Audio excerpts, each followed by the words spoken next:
Катя Сергеева свой билет на кремлевскую елку получила именно благодаря успехам в игре на домре. С этим инструментом девушка планирует связать всю свою жизнь. За ее плечами победа не в одном конкурсе. В прошлом году Катя тоже должна была ехать на елку, но получилось это только в 2012-м. Человек было 5000, наверное, вообще всего на елке, а от Владимира и Владимирской области нас ехало всего 30 человек, но некоторых отменили, чтобы они не ездили, потому что заболели. Прямо нас на вокзале проверяли, температуру мерили, врачи проверяли, очень все строго было.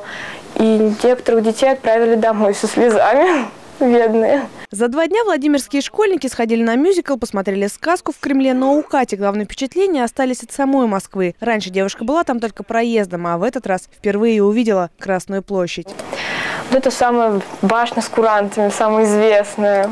Я запомнила елку вот эту в самом Кремле. Такая огромная елка наряжена.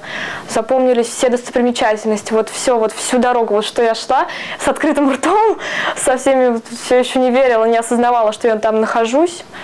Я все разглядывала до мельчайших подробностей. Сейчас, когда эмоции уже улеглись, Катя говорит, что эта поездка – повод гордиться самой собой, а еще впечатления, подарки и новые друзья. Евгения Аксененко, Иван Людков, 6 канал.